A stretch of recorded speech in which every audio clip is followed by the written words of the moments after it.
And I'm not saying this argument is going to win anybody over, but when the founding fathers of the United States established, wrote up the Constitution, it was understood that the Constitution in and of itself is not the totality of the law, but rather, or of the definition of the country, or the state, but rather it is the definition of the state in the context of an ethical, moral, and preferably at least mildly God-fearing society.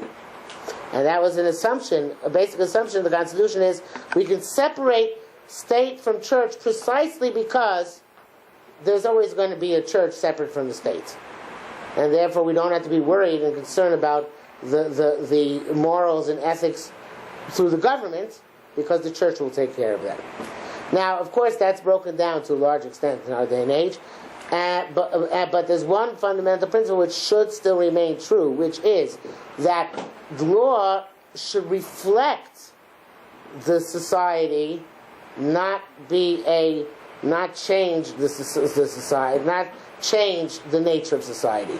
Now, I don't mean that, obviously there's certain laws which are not just, but it's all about when you want to extend the definition of a law to an area which it wasn't extended before, since the majority of American society still doesn't view this as a form of marriage.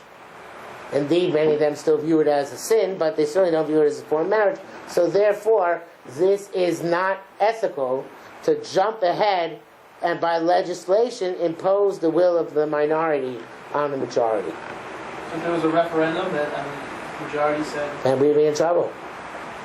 Why are we in trouble in a secular state? Why is that trouble? Why Sorry? is that problem in a state like America? Why is that because the Chazal seem to feel that there is perhaps minimal, but there is an minimal obligation for us to ensure the morality of our society.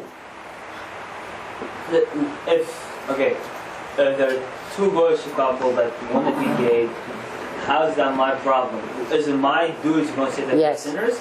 They're not Jewish. No, what's the... Because you're responsible for the entire world. You have to inform those seven laws, right? It's one and all those don't be gays. How do you derive that? The Davak Bishto. I know, but I in a woman. adultery.